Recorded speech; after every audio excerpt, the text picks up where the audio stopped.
Assalamualaikum dan salam sejahtera. Salam Jabatan Bomba dan Penyelamat Malaysia, berprestasi tinggi, cepat dan mesra. Berita terkini Bomba Channel edisi Isnin 24 Januari 2022 bersama saya Nafizah Muhammad Lokman. Kita mulakan berita pagi ini dengan statistik panggilan kecemasan harian sehingga jam 8 pagi tadi.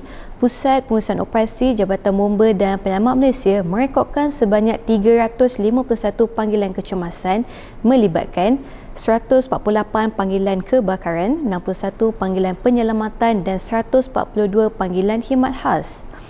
Manakala bagi statistik operasi COVID-19 pula sehingga Ahad 23 Januari 2022 sebanyak 89,602 operasi COVID-19 telah dilaksanakan oleh Jabatan Bomba dan Penyelamat Malaysia yang melibatkan 58,008 disinfeksi bangunan, 7,761 pemindahan mangsa, 225 pemeriksaan keselamatan kebakaran stesen kuarantin dan lain-lain premis, 8 operasi Humanitarian Assistance and Disaster Relief HADR, 342 penugasan di Pusat Pemberian Vaksin PPV, 2,474 operasi pengurusan jenazah dan 20,784 lain-lain tugas. Bagi operasi disinfeksi sehingga semalam sejumlah 58,008 operasi disinfeksi yang merangkumi 157 zon mengikut pengelasan Pejabat Kesihatan Daerah PKD yang ditetapkan oleh Kementerian Kesihatan Malaysia KKM.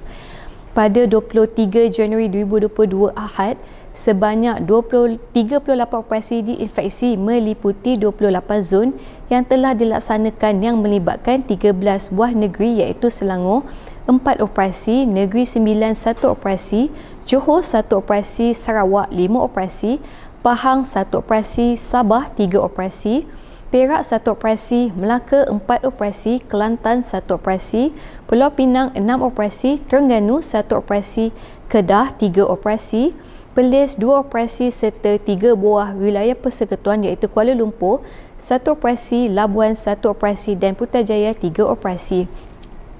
Sehingga kini operasi telah merangkumi 25,606 premis yang terdiri daripada 3,981 pusat perniagaan, 2,718 kawasan perumahan, 5,139 tempat awam, 405 pasar raya, 3,957 bangunan kerajaan, 324 balai bomba, 316 pusat tahfiz, 863 premis PDRM dan 2,503 buah sekolah kerajaan. Sempena Tahun Baru Cina yang menjelang tiba, satu majlis pelancaran program kesiapsiagaan musim perayaan dan keselamatan keluarga Malaysia telah berlangsung di IOI City Mall Putrajaya semalam. Majlis dirasmikan oleh Datuk Seri Dr. Ismail Abdul Muttalib, Timbalan Menteri Kementerian Perumahan dan Kerajaan Tempatan KPKT. Turut hadir Yang Amat Setia Ketua Pengarah Jabatan Bomba dan Penyelamat Malaysia dan Barisan Pengurusan Tertinggi Jabatan, pengarah-pengarah bahagian serta pengarah-pengarah JBPM Negeri. Majlis yang diadakan ini merupakan satu simbolik kepada jabatan sebagai persiapan menghadapi sambutan Tahun Baru Cina pada tahun ini. JPPM akan menempatkan anggota dan aset di 17 lokasi strategik di sepanjang Lebuh Raya Plus dan Pantai Timur bermula 24 Januari sehingga 8 Februari 2022. Untuk diadakan adalah pelepasan pasukan JBPM serta jentera yang terlibat dalam kesiapsiagaan musim perayaan sepanjang tempoh operasi berlangsung. Kita mulakan dengan insiden kebakaran Ahad 23 Januari 2022 beralamat di nombor 37 Wofat Music House Neighbourhood Jalan Tun Tan Siew Sin, Kuala Lumpur. Pusat Gerakan Operasi Kuala Lumpur menerima panggilan kecemasan dari MERS 999 pada jam 4.55 petang.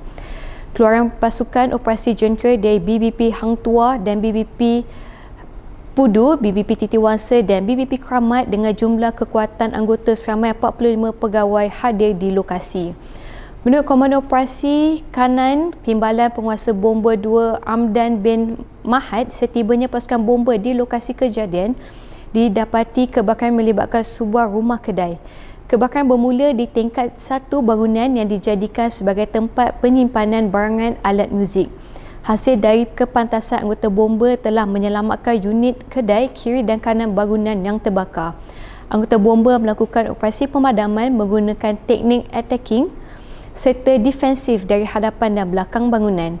Keluasan kebakaran 20 kali 100 kaki persegi dengan anggaran kemusnahan 100% di tingkat 1, manakala 80% di tingkat bawah.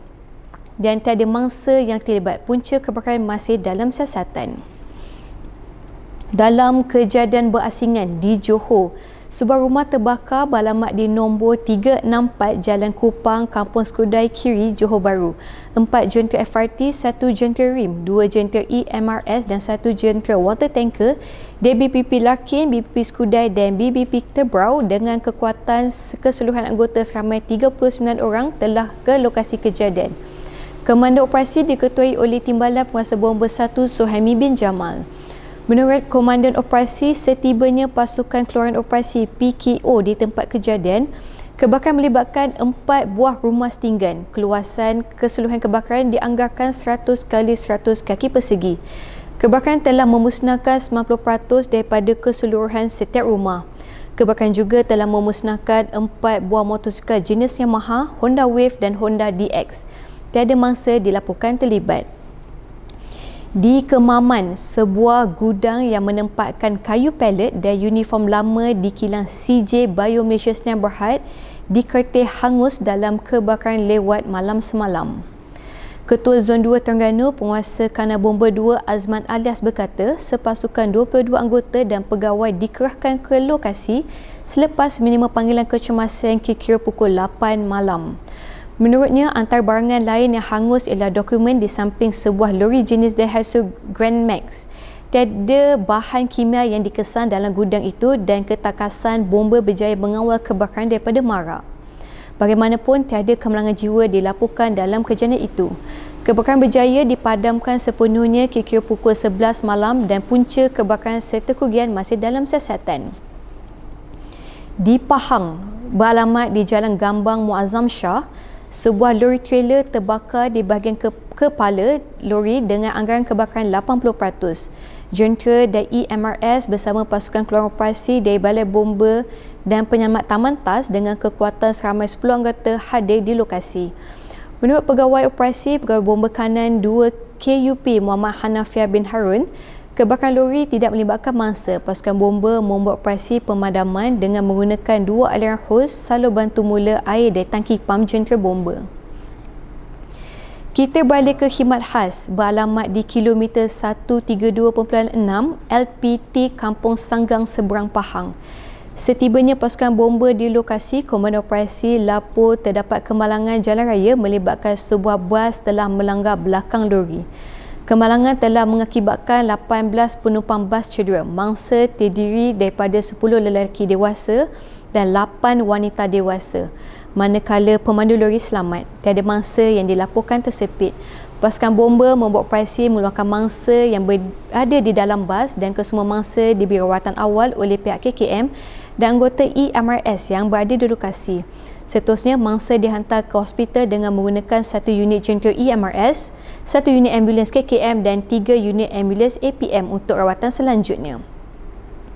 Dalam kejadian berasingan, kemalangan jalan raya melibatkan sebuah Toyota Hilux dan sebuah Proton Wira bertembung di jalan berhampiran Balai Polis Tanah Rata Kramer Highland. Dalam kejadian tersebut, kemalangan melibatkan 4 mangsa iaitu 2 lelaki dewasa, 1 wanita dewasa dan 1 kanak-kanak. Kesemua mangsa selamat dan telah dikeluarkan oleh orang awam sebelum pihak bomba dari Balai Bomba dan Penyelamat Kramer Highland tiba di lokasi. Pasukan bomba membuat pemeriksaan di lokasi bagi memastikan semua mangsa dikeluarkan dan dihantar ke hospital berhampiran dengan menggunakan ambulans KKM. Kita ke berita seterusnya. Seorang kanak-kanak lelaki berusia lingkungan 6 tahun menahan kesakitan selepas tangan kirinya tersepit dalam mesin pengisar injak atau treadmill di rumahnya di Pangsapuri Beringin, Taman Gombak Permai. Dalam kejadian pada jam 11.28 malam itu, mangsa mengalami luka kecil dan melincit di tangan. Menurut Komando Operasi, 8 anggota dari Balai Bomba dan Penyelamat Selayang bersama jentera dan EMRS digerakkan ke lokasi dengan jarak 9 km dari balai. Anggota bertugas mengumpil besi bawah treadmill dengan menggunakan crowbar dan combi tools serta power unit untuk mengeluarkan tangan kanak-kanak tersebut.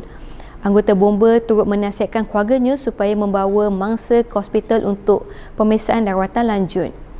Sekian dahulu berita terkini menjelang Tahun Baru Cina yang bakal tiba. Anda disarankan untuk sentiasa peka akan aspek keselamatan diri, keluarga dan harta benda, khususnya ketika musim cuti perayaan, dan sentiasa mengamalkan sikap berhati-hati di jalan raya dan memastikan keselamatan kebakaran diambil perhatian tidak kira di mana jua anda berada.